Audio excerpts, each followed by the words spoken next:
Welcome to Kannan info Tamil. நம்ம இன்னைக்கு என்ன டாபிக் பார்க்க போறோம் அப்படின்னா ரெண்டு முக்கியமான டிஃபென்ஸ் அப்டேட் இந்த வீடியோல பார்க்க போறோம். முதல் டிஃபென்ஸ் அப்டேட், சமீபத்துல இந்தியா பாலிஸ்டிக் மிசைல் டிஃபென்ஸ் சிஸ்டத்துல பயன்படுத்தக்கூடிய AD2 அப்படிங்கிற ஒரு இன்டர்செப்டார் மிசைல வெற்றிகரமா சோதனை செஞ்சிருக்காங்க. இந்த சோதனை மூலமா இந்தியாவுடைய பாலிஸ்டிக் மிசைல் டிஃபென்ஸ் சிஸ்டத்தோட கேப்பபிலிட்டி என்ன அப்படின்னு உலகிற்கு புரிய வச்சிருப்பதா டிஃபென்ஸ் எக்ஸ்பர்ட் சொல்றாங்க. இந்தியா எதற்காக இந்த பாலிஸ்டிக் மிசைல் டிஃபென்ஸ் சிஸ்டத்தை டெவலப் செஞ்சிருக்காங்க, வரும் காலத்துல இந்தியாவின் எதிரிகளிடமிருந்து இந்த பாலிஸ்டிக் மிசைல் டிஃபென்ஸ் சிஸ்டம் எப்படி நமது நாட்டை காக்கும், பாலிஸ்டிக் மிசைல் டிஃபென்ஸ் சிஸ்டத்தோட செயல்திறன் மற்றும் சிறப்பு அம்சங்கள் என்ன அப்படிங்கிறது குறித்து பார்க்கலாம். இரண்டாவது அப்டேட், சில வருடங்களுக்கு முன்பு இந்தியா எந்த நாட்டில இருந்து அதிகமா ஆயுதங்கள் இறக்குமதி செய்யறாங்க அப்படின்னு தான் டிபேட் நடந்து வந்துகிட்டு இருக்கோம். ஆனா தற்போது நமது எதிரி நாடுகள் இந்தியாவிடம் இருந்து எந்தெந்த நாடுகள் ஆயுதம் இறக்குமதி செய்யறாங்க அப்படின்னு பேச ஆரம்பிச்சிருக்காங்க. அந்த வகையில தற்போது இந்தியாவிடம் இருந்து அதிகமான ஆயுதங்களை இறக்குமதி செய்யக்கூடிய நாடு எது அப்படிங்கிறது தெரிய வந்திருக்கு. எந்த நாடு இந்தியாவிடம் இருந்து அதிக ஆயுதங்களை இறக்குமதி செய்யறாங்க, இந்தியா வரும் காலத்துல எப்படி ஒரு மிகப்பெரிய ஆயுத ஏற்றுமதியாளரா உயர போறாங்க அப்படிங்கிறது குறித்து நம்ம டீடைலா இந்த வீடியோல பார்க்கக்கூடிய எதிரி நாடுகளான சீனா மற்றும் பாகிஸ்தான் அணு ஆயுதங்களை வச்சிருக்கக்கூடிய நாடுகள். அது மட்டும் இல்லாம இந்த நாடுகளிடம் அணு ஆயுதங்களை ஏந்தி சென்று தாக்குதல் நடத்தக்கூடிய மிசைல்களும் இருக்கு. 1999 இந்தியாவுக்கும் பாகிஸ்தானுக்கும் இடையே கார்கில் யுத்தம் நடந்த பொழுது பாகிஸ்தான் பல முறை இந்தியா மீது நாங்க அணு ஆயுத தாக்குதல் நடத்துவோம் அப்படின்னு மிரட்டல் விடுத்தாங்க. ஏன் அமெரிக்கா கூட பாகிஸ்தானுடன் இணைந்து கொண்டு இந்தியா யுத்தத்தை நிறுத்தலன்னா பாகிஸ்தான் இந்தியா மீது அணு ஆயுத தாக்குதல் நடத்தும் அப்படின்னு இந்தியாவை மிரட்டும் தொனியில பேசி வந்தாங்க. ஆனா அப்போது இருந்த பாரத பிரதமர் அடல் பிஹாரி வாஜ்பாய் அவர்கள் அந்த மிரட்டலுக்கு பணியாம தொடர்ந்து யுத்தத்தை நடத்தி கார்கில் இருந்து பாகிஸ்தான் ராணுவத்தை துரத்தி அடித்த பிறகே யுத்தத்தை நிறுத்தினாரு. ஆனா கார்கில் யுத்தத்துக்கு பிறகு இந்தியாவை அணு ஆயுத தாக்குதல் இருந்து பாதுகாப்பதற்கு இந்தியாவுக்கு ஒரு பாலிஸ்டிக் மிசைல் டிஃபென்ஸ் சிஸ்டம் தேவை அப்படிங்கறத இந்தியா உணர ஆரம்பிச்சாங்க. இதனை தொடர்ந்து 2000வது வருடத்துல இருந்து இந்தியா இந்த பாலிஸ்டிக் மிசைல் டிஃபென்ஸ் சிஸ்டத்தை டெவலப் செய்து வந்துகிட்டு இருக்காங்க. முதல்ல இந்த ballistic missile defence system project integrated guided missile development program அப்படிங்கிற திட்டத்தின் கீழ் டெவலப் செய்யப்பட்டு வந்துட்டு இருந்துச்சு. ஆனா சில வருடங்கள் கழித்து பாலிஸ்டிக் மிசைல் டிஃபென்ஸ் சிஸ்டத்தை உருவாக்குறதுக்குனே தனியா ஒரு ப்ராஜெக்டை இந்தியா தொடங்கினாங்க.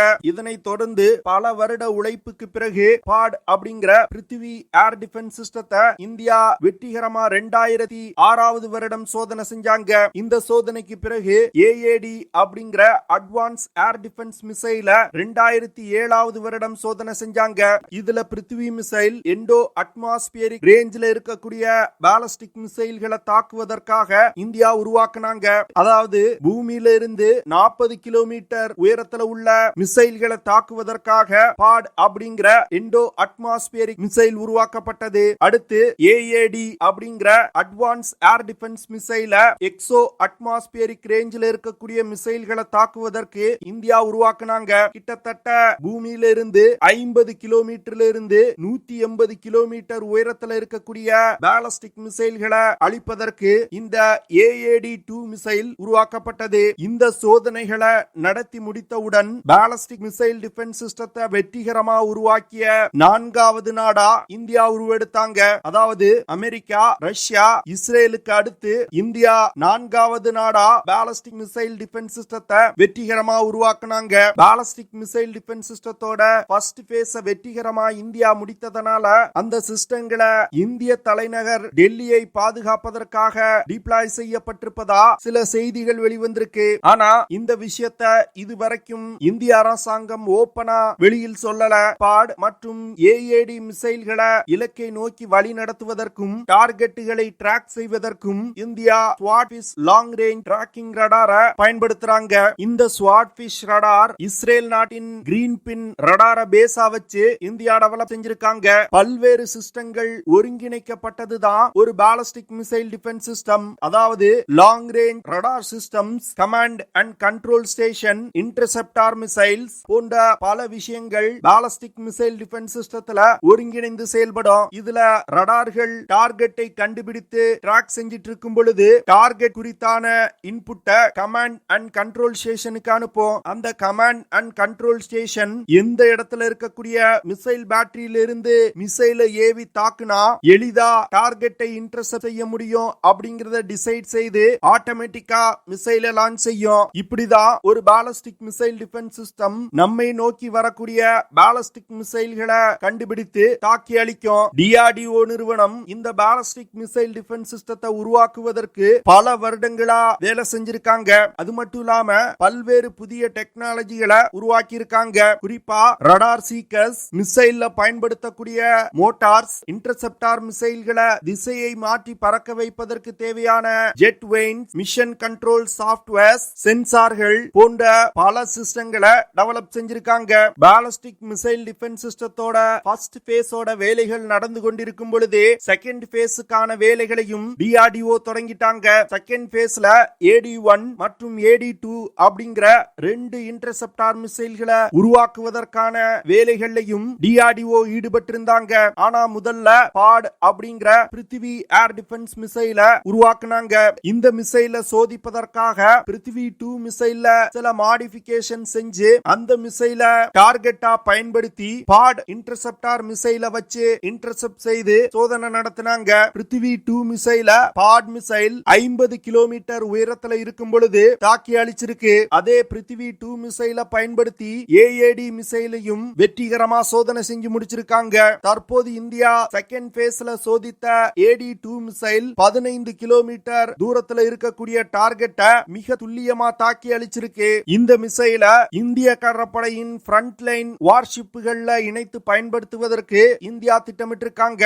இந்தியா மீது பாகிஸ்தான்ல இருந்து ஒரு நியூக்ளியர் மிசைல் லான்ச் செய்யப்படுதுன்னா அது 5 நிமிடத்துல இந்தியாவை தாக்கும். அதனால இந்தியாவுடைய பாலிஸ்டிக் மிசைல் டிஃபென்ஸ் சிஸ்டங்கள் 5 நிமிடத்திற்குள் இந்தியாவை நோக்கி வரக்கூடிய பாலிஸ்டிக் மிசைல்களை தாக்கி அளிக்கும் வகையில உருவாக்கப்பட வேண்டும். தற்போது இந்தியா சோதிச்சிருக்க AD2 மிசைல் 4 நிமிடத்துல பாலிஸ்டிக் மிசைலை கண்டுபிடித்து தாக்கி அளிச்சிருக்கு. அதாவது இந்தியாவின் பாலிஸ்டிக் மிசைல்கள் மிக விரைவா டார்கெட்டை கண்டுபிடித்து ட்ராக் செஞ்சு வரக்கூடிய பாலிஸ்டிக் மிசைல மிக துல்லியமா தாக்கி அளிச்சிருக்கு. பாலிஸ்டிக் மிசைல் டிஃபென்ஸ் சிஸ்டத்தை பொறுத்தமட்டில் வரக்கூடிய பாலிஸ்டிக் மிசைல மிக விரைவா தாக்கி அளிக்கணும். அப்பொழுதுதான் பாலிஸ்டிக் மிசைல் டிஃபென்ஸ் சிஸ்டங்கள் இந்தியாவின் பாதுகாப்பை உறுதி செய்ய முடியும். வரும் காலத்துல இந்தியா, சீனா மற்றும் பாகிஸ்தானோடு ஒரு 2 ஃப்ரண்ட் வார சந்திக்க வேண்டிய நிலை ஏற்படலாம். அப்பொழுது இந்த பாலிஸ்டிக் மிசைல் டிஃபென்ஸ் சிஸ்டங்கள் இந்தியாவை அணு ஆயுத தாக்குதலில் இருந்து பாதுகாப்பதற்கு மிகப்பெரிய அளவுல உதவி செய்யும். இதன் காரணமாக தான் இந்தியா பல வருடங்களா முயற்சி செய்து இந்த பாலிஸ்டிக் மிசைல் டிஃபென்ஸ் சிஸ்டத்தை உருவாக்கி வந்துகிட்டு இருக்காங்க. இன்னும் பேஸ் 2 ஓட AD1 மற்றும் AD2 இன்டர்செப்டார் மிசைல்கள்ல சில சோதனைகளை இந்தியா நடத்துவாங்க அப்படின்னு எதிர்பார்க்கப்படுது. இந்த சோதனைகள் முடிந்த பிறகு இந்த மிசைல்கள் பாலிஸ்டிக் மிசைல் டிஃபென்ஸ் சிஸ்டத்துல இணைக்கப்படும். இந்தியாவை பொறுத்தமட்டில் செகண்ட் ஸ்ட்ரைக் நியூக்ளியர் பாலிசியை ஃபாலோ பண்றாங்க. அதாவது வேறு ஏதாவது நாடு இந்தியா மீது ஒரு அணு ஆயுத தாக்குதல் நடத்தினாங்கன்னா அதற்கு பதிலடி கொடுக்கும் விதத்துல இந்தியா ஒரு அணு ஆயுத தாக்குதல் நடத்தும். இந்தியா ஃபர்ஸ்ட் ஸ்ட்ரைக் நியூக்ளியர் பாலிசியை ஃபாலோ பண்ணாததனால இந்தியாவுக்கு இந்த பாலிஸ்டிக் மிசைல் டிஃபென்ஸ் சிஸ்டம் மிகவும் ஒரு முக்கியமான விஷயமா பார்க்கப்படுது. இந்தியா தன்னுடைய பாலிஸ்டிக் மிசைல் டிஃபென்ஸ் கேப்பபிலிட்டியை அதிகப்படுத்தி வருவது சீனா மற்றும் பாகிஸ்தானுக்கு தற்போது அச்சத்தை ஏற்படுத்தி இருக்கு அப்படின்னு டிஃபென்ஸ் எக்ஸ்பர்ட் சொல்றாங்க. சில மாதங்களுக்கு முன்பு இந்தியா AD1 மிசைல சோதித்த போதே பாகிஸ்தான் டிஃபென்ஸ் எக்ஸ்பர்ட் இந்தியாவுடைய பாலிஸ்டிக் மிசைல் டிஃபென்ஸ் கேப்பபிலிட்டி குறித்து விவாதம் நடத்தி வந்துகிட்டு இருந்தாங்க. தற்போது இரண்டாவது சோதனையும் வெற்றிகரமா இந்தியா நடத்தி இருக்கிறதுனால நமது எதிரிகளுக்கு இன்னும் பயம் ஜாஸ்தியா இருக்கு. இந்தியா பல வருடங்களா எதிரிகளின் மிசைல் தாக்குதலில் இருந்து தன்னை பாதுகாப்பதற்கு ரஷ்ய தயாரிப்பு S-300 ஏர் டிஃபென்ஸ் சிஸ்டங்களை பயன்படுத்தி வந்துகிட்டு இருக்காங்க. கிட்டத்தட்ட 6 ஸ்குவாட்ரான் S-300 ஏர் டிஃபென்ஸ் சிஸ்டங்களை சில வருடங்களுக்கு முன்பு வாங்கி இந்திய படையில் இணைச்சாங்க. S-300 ஏர் டிஃபென்ஸ் சிஸ்டத்துல சில டெவலப்மெண்ட்ஸ் கொண்டு வந்து S-300 PM-U2 அப்படிங்கிற புது வேரியன்ட்டை இந்தியா உருவாக்குனாங்க.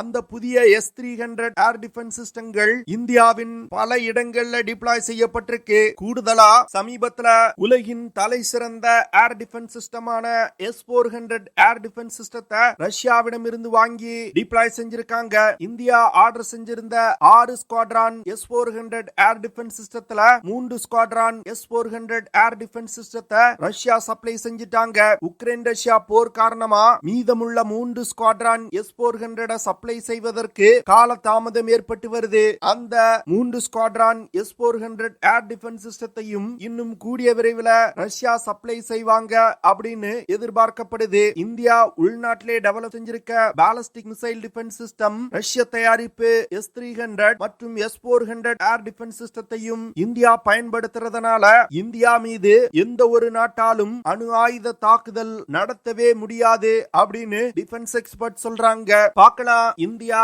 பாலிஸ்டிக் மிசைல் டிஃபென்ஸ் சிஸ்டத்தோட இரண்டாவது பேஸ எவ்வளவு விரைவா முடிக்கிறாங்க அப்படின்னு. அடுத்த அப்டேட், சில வருடங்களுக்கு முன்பு வரைக்கும் இந்தியா உலகின் பல நாடுகள்ல இருந்து ஆயுதம் இறக்குமதி செய்வத நமது எதிரி நாடுகள் எள்ளி நகையாடி வந்துகிட்டு இருந்தாங்க. இவங்களா உலகத்தோட வல்லரசு நாடா உருவாக போறாங்க, சொந்தமா ஆயுதம் தயாரிக்க கூட இவங்களால முடியல அப்படின்னு ஏளனமா பேசி வந்துகிட்டு இருந்தாங்க. ஆனா தற்போது நமது எதிரி நாடுகள் இந்தியால இருந்து எந்த நாடு அதிகமா ஆயுதம் இறக்குமதி செய்யறாங்க அப்படின்னு தற்போது பேச ஆரம்பிச்சிருக்காங்க.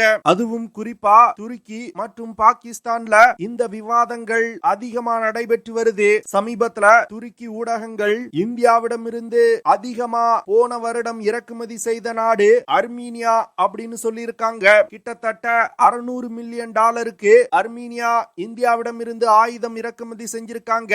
இதற்கு காரணம் சமீபத்துல இந்தியா மற்றும் அர்மீனியாவுக்கு இடையிலான ராணுவ ரீதியிலான உறவு மிகப்பெரிய அளவுல அதிகரிச்சிருக்கு. பாகிஸ்தான், அசர்பைஜான், துருக்கி இந்த 3 நாடுகளும் இந்தியாவுக்கு எதிராக ஒரு கூட்டணியை அமைச்சிருக்காங்க. அந்த கூட்டணியில இருக்கக்கூடிய அசர்பைஜான் அர்மீனியாவுக்கு எதிரி நாடு. அதனால துருக்கி அசர்பைஜானுக்கு ஆயுதம் சப்ளை செய்யறாங்க. சமீபத்தில் நடந்த அர்மீனியா அசர்பைஜான் யுத்தத்துல துருக்கி அளித்த ஆயுதங்களை கொண்டு அர்மீனியாவை அசர்பைஜான் தோக்கடிச்சாங்க.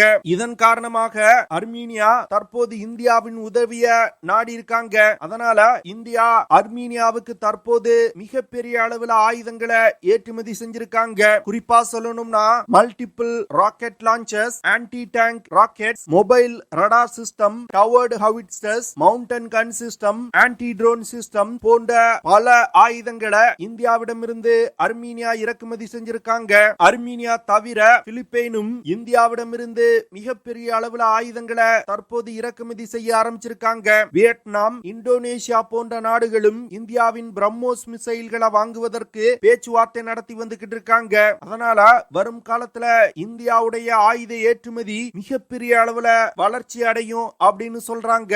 இந்தியாவின் ஆயுத ஏற்றுமதி அதிகரிப்பதற்கு முக்கியமான காரணமா சொல்லப்படுவது இந்தியா செஞ்ச சில பாலிசி சேஞ்சஸ். முன்னாடிலாம் இந்தியா தன்னுடைய எதிரி நாடுகளுக்கு டிப்ளமேட்டிக் முறையில மட்டுமே பதிலடி கொடுத்து வந்துகிட்டு இருந்தாங்க. ஆனா தற்போது நீ என்னோட எதிரியோட எதிரியா, அப்ப நீ என் நண்பன் அப்படிங்கிற ரீதியில இந்தியா செயல்பட ஆரம்பிச்சிருக்காங்க. இதன் காரணமாக இந்தியாவின் பல எதிரி நாடுகளுடைய எதிரிகளுக்கு இந்தியா தற்போது ஆயுதம் சப்ளை செய்ய ஆரம்பிச்சிருக்காங்க. என்ன பொறுத்தமட்டில் இந்தியா இது போன்ற நகர்வுகளை பல வருடங்களுக்கு முன்பே செஞ்சிருக்கணும். அப்பொழுதுதான் இந்தியாவை எதிர்ப்பதற்கு மற்ற நாடுகள் பயப்படுவாங்க. நீங்க வெறும் டிப்ளமேட்டிக்கா பதிலடி கொடுத்து வந்தா அது வேலைக்காகாது. நீங்க என்ன நினைக்கிறீங்க? இந்தியா பல நாடுகளுக்கு ஆயுதம் ஏற்றுமதி செய்வது சரியா சரியில்லையா அப்படிங்கறத கமெண்ட் பண்ணுங்க. ஓகே ஃப்ரெண்ட்ஸ், நம்ம வீடியோவோட நிறைவு பகுதிக்கு வந்துட்டோம். இதெல்லாம் தான் நான் உங்ககிட்ட ஷேர் பண்ணணும் அப்படின்னு நினைச்ச விஷயங்கள். ஐ ஹோப் நான் ஷேர் பண்ண விஷயங்கள் உங்களுக்கு பிடிச்சிருக்கும்னு நினைக்கிறேன். அப்படி பிடிச்சிருந்துச்சுன்னா ஷேர் பண்ணுங்க, லைக் பண்ணுங்க, கமெண்ட் பண்ணுங்க. மறக்காம நம்ம சேனலுக்கு சப்ஸ்கிரைப் பண்ணுங்க. See you in the next video. Jai.